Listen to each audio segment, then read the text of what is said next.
number 2, Nina Joy Reyes. Maayong gabi, Nina. What would you like to say to everybody here in the Evacuation Center tonight? Hi everyone, especially my family, friends, classmates. Thank you for supporting me since first.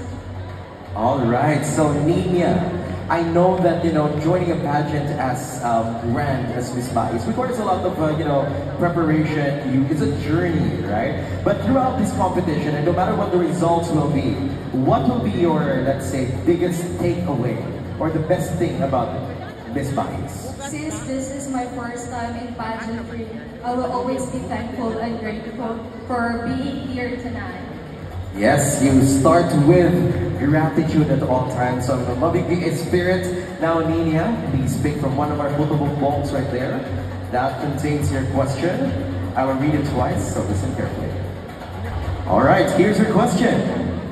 If given the chance to go back in time and speak to our national hero, Dr. Jose Rizal, what advice do you think would he give the young people of today? Again, if given the chance to go back in time and to speak with our national hero, Dr. Jose Rizal, what advice do you think would he give the young people of today?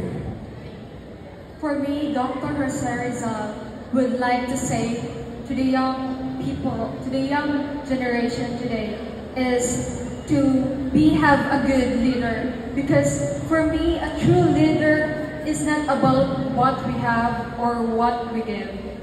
Whether it's protecting an environment, uplifting our nature, or inspiring others to dream bigger. Because I stand here today, not just for myself, but as the voice of my community. Because the real legacy is being kind, courage, and service that shine brighter. Thank you.